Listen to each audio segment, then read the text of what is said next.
Hello दोस्तों, स्वागत है आपका आज की इस वीडियो में। आज इस वीडियो में हम देखेंगे कि कैसे मैथ्स फिजिक्स को सप्लीमेंट करती है। ये है हमारी प्यारी अर्थ, जिसकी ग्रेविटी हमारा इस पर रहना पॉसिबल करती है। ग्रेविटी के बारे में कैलकुलेटिव बात करने के लिए हम सब सर आइजैक न्यूटन को जानते हैं, जिन्होंने बताया ग्रेविटी होती है किसी चीज के मास के कारण। जितना ज्यादा मास उतनी ज्यादा ग्रेविटी।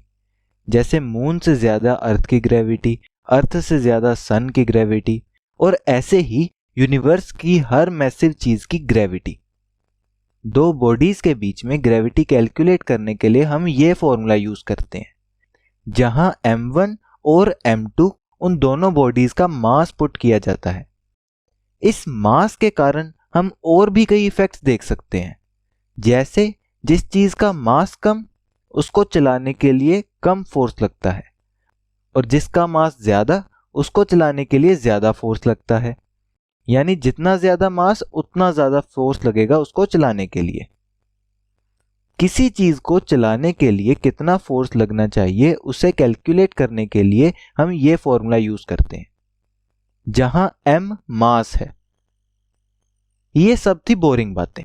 अब इनमें इंटरेस्टिंग ये है कि अगर हम एक बार के लिए भूल जाएं कि ग्रेविटी का फोर्स या स्टेट ऑफ मोशन को चेंज करने वाला फोर्स मास पर डिपेंड करता है, यानी दोनों ही फॉर्मूलाज में मास की जगह x और y लिख दें, तो हमें कुछ इंटरेस्टिंग इंसाइट्स मिलेंगे।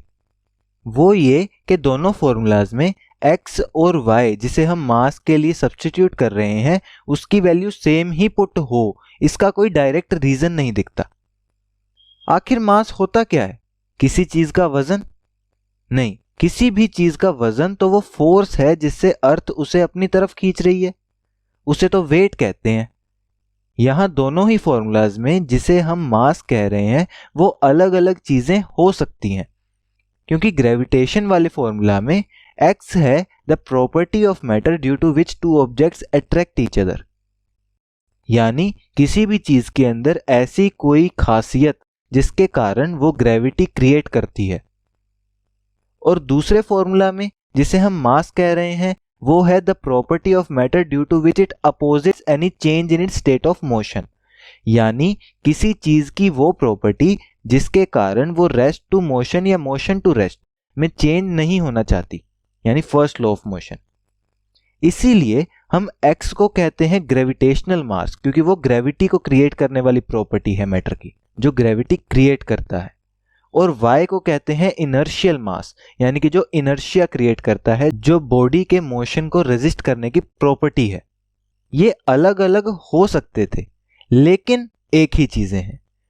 इन दोनों क्वांटिटीज के सेम होने का प्रूफ डिस्क्रिप्शन में गिवन पीडीएफ के लिंक से आप पढ़ सकते हैं।